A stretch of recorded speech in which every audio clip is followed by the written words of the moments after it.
खौसेथि बर' सुबुं आफाद सानजारि नोगोर खौसेथि बर' सुबुं आफादनि दैदेननायाव फैबाय थानाय 2024 मायथाइनि जिहेतु एमएलए इलेक्सन बे विधानसभा इलेक्सनाव नोंथांमोना जितु फोसावनाय हाबाफारि मावगासिनो रायजो राजाफोरनिसिम मा थांखिखौ लानानै नोंथांमोना फोसावनाय जादों आरो देग्लायनि जिहेतु बिजेपिखौ देरहाहोथारनांगौनि सार्थआव नोंथांमोना बे खामानिखौ मावनो थांगासिनो बेयाव मा थांखि थानो हागौ? गिबियावनो नोंथांमोननि चेनेलनिसिम फुंबिलिनि गाहाम हामलायनायखौ जासिहरग्रोबाय। दा जोङो मोनफ्रोमबो बर'नि माहारियारि आफादफोरा जेरै एबसु, XBLT, आबोब आरो UBPO बिदिनो धोरोमारि गौथुमफोर थाबाय। गासिबो सावरायनायनि गेजेरजों जोङो माखासे जोंनि बिसेसै बुंनो थाङोब्ला आउट अफ बिटिसिनि बर'फोरनि माखासे समस्या एबा जेंनाफोरखौ सुस्रांनो थाखाय जोङो सावरायलायनायनि गेजेरजों माखासे जोङो जिहेथु बर' काउन्सिलखौबो जों बिजेपि सरकारनि समावनो मोननाय जाहैबाय आरो माखासे मावफुंबावनो खामानि दङ आरो बिथांमोना जोंनो माखासे खोथा होदों बेफोरनि गासैबो दिगखौ नायनानै आरो जोंनि जिहेथु समस्या मावनो गोनां खामानि दङ बेफोरखौ सावरायनायनि गेजेरजों जोङो फैगौ बिसायख'थियाव बिजेपि अर्थात जोंनि जनाय समस्थियाव बिजेपिनि केन्डिडेटआ जोंहा भुबन पेगु बिथांखौनो जोङो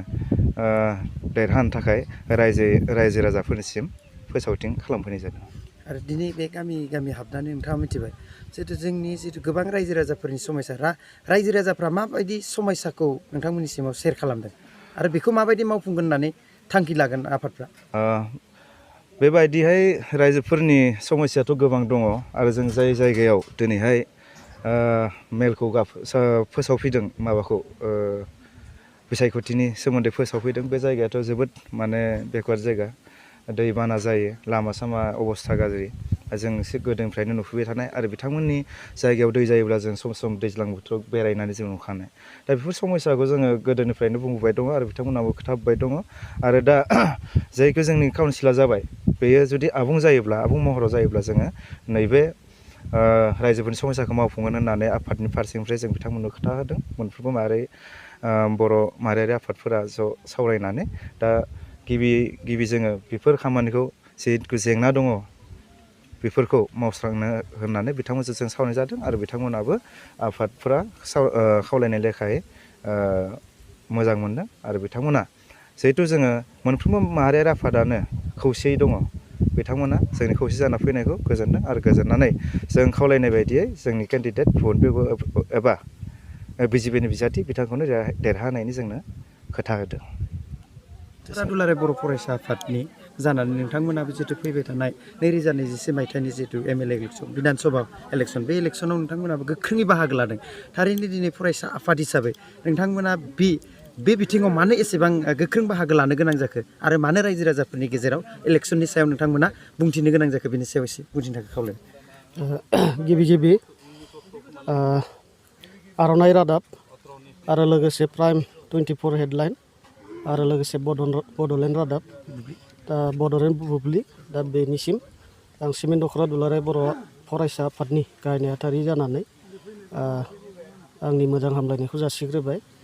दा बिसायख'थि होनोब्ला जिहेथु जोङो थांनाय समफोरनिफ्रायनो जोंनि बर' हारिनि गेजेराव थानाय गासैबो माहारियारि आफादफोरा जों ज' जानानै जोङो सावरायलायनायनि गेजेरजों जोंबो बे आयदायाव जोङो बाहागो लानाय जायो। थिग बेबायदिनो जोङो बर' फरायसा आफाद हिसाबै बेनो जोंना बिसायख'थियाव जोङो बाहागो लानायनि गुबै जाहोना बेनो जोंहा मोनसे संबिधानावबो लिरखानाय दङ जोङो नांगौ जायोबा जोङो बिसायख'थियाव बाहागो लानो हागोन। दा थिग बे लेखायैनो जोङो जिहेथु दिनै जोङो थांनाय समफोरनिफ्राय जोङो आन्दालन खालामबोबाय हारिनि थाखाय जोंनि गांनाय उखैनाय जोंनि मोननांगौ जा डिमान्डफोर बेफोरनि थाखाय जोङो होस्रिखावबोबाय। थिग बे लेखायैनो जोङो थांनाय 27 जानुवारि 2020 जोंहा बिटिआर जानानै फैबाय। बेनि उनावहाय बड'लेण्डनि बिटिआरनि बायजोआव थानाय बर'फोरनि थाखाय जोंहा आलादायै BKWSC बेबो जानानै फैबाय। दा बेफोरखौ मावफुंनांगौब्ला जोंहा थोंजोङै जोङो आफाद हिसाबै जों बेखौ मावनो हाया दा बेखौ मावनो हागोन होनोब्ला जोंहा जाय सरकार सालायगोन दा बिथांमोनासो मावनो हायो दा बेनिखायनो जोङो जिहेतु बिजेपि सरकारा बेफोरखौ जोंनो होबाय दा बेफोरखौ जों आबुं महरै मोननो थाखाय दा जोङो बिथांमोनखौ जों हेफाजाब होफिननो होननानै जों आवगायदों। दा बे समाव नोंथांमोना जिहेतु नैबे ओनसोलफ्राव गिदिंबाय दङ बा सिमेन्ट दख'रानि सिङाव थानाय गोबां बर' गामिफ्राव दं ओरैनो गामियारि उसुबिदाया मा होननानै नोंथांमोना नुनो मोन्दों आरो बेखौ जोङो माबायदि सुस्राङोबा थाबैनो जोङो बे बर' रायजो राजाफोरनि जौगानाय आग बारायगोन होननानै नोंथांमोना साननो हायो। दा बेवहाय जों बर' गामि महरै जोङो दिनैसिमबो जोंनियाव लामाया मोजाङै आबुं महर जानानै फैयाखै दिनैसिमबो दैबानाजों नाख्रेबजानाय जोंनि बर' गामिफोरा आरो जोंहा दैबानाखौ होबथानो थाखाय जोंनाव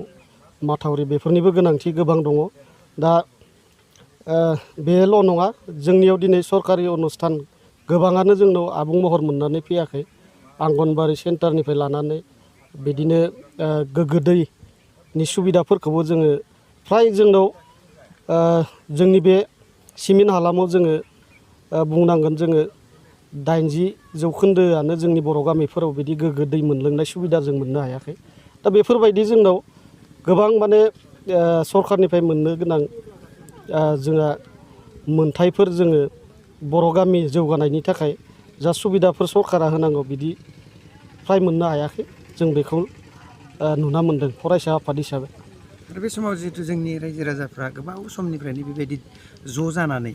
बा आफादफोरनि दैदेननायाव ज' जानानै जिहेतु देरहाहोबाय गोबां एमएलए थांबाय गोबां एमएलए दासिमबो दं बिथांमोनखौ हेफाजाब होसेयावबो दिनै बिथांमोना नांगौ बायदि खामानि मावना होनायखौ जों नुनो मोनाखै बिनि सायाव नोंथांमोना मा बुङो जिहेतु बाहागो लानायनि नामाव बाहागो लानायखौल' जादों रायजो राजाफोरखौ खस्थ' होनायनि नामाव खस्थ' होनायल' जादों खिन्थु रायजो राजाफ्रा जेरै लामाया लामायैनो दं दैया दैयैनो दं बा बबेबा बान्दोआ बान्दोयैनो दं खिन्थु बिनिफ्राय जेबो जों मुक्ति मोननो हायाखै बेयाव माबायदि नोंथांमोना बुंनो सानो बा माबायदि एबारनि दिनाव नोंथांमोना मावगोन होननानै बिसास खालामनो हायो। दा बेवहाय जोङो बेखौनो खावलायगोन मानिजाथाव जोंहा दा 114 नं बा बिधान सभा समस्तिनि जनाय समस्तिनि जोंहा सोद्रोमा मानगोनां भुबन पेगु बिथांखौ जोङो थांनाय साननैसो सिगाङाव जों लोगो हमनानै जोंनि बे उसुबिदा सुबिदा बेनि सायाव जोङो गोबां सावरायबाय आरो बिथाङा जोंनो खोथा होदों जों मेम'रेन्डामबो होदों बिथाङा बे लेखायै जोंनो मावना होगोन होननानै बुंदों दा बेखौनो जोङो आफाद हिसाबै जों हास्थायो जोङो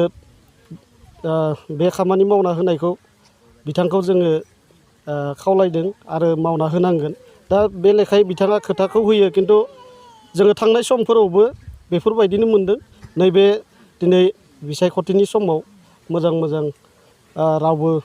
बिजाथियाथ' बुंखानाय नङा मावना होनो हानाय नङा होननानै बिथाङा एसुरेन्स होदों दा बे एसुरेन्स होनाय बे बाथ्राखौ बिथाङा लाखिनांगौ बेखौ जों फरायसा आफाद जानानै खावलायदों आरो खावलायगोन दा बेखिनियानो। बिदि बे बाथ्राखौ एबारनि दिनावबो जुदि बिदि फेलें खालामोबा फैबाय थानाय समाव माबायदि नोंथांमोना थांखि लागोन? दा बिथाङा जुदि जोंनि बाथ्राफोरखौ फेलें खालामोबा जोङो आफाद हिसाबै जोंहाबो जोंनि साननायखौ जोङो सोलायनो गोनांबो जानो हागौ बा दिनै सरकारा दिनै बिजेपि सरकार सालायबाय दं दा बेनि अनगाबो गोबां राजनिति हान्जा दङ जों गुबुन हान्जाजोंबो थांनो गोनां जानो हागौ बे फैबाय थानाय समावनि बाथ्रा जासिगोन बेयो।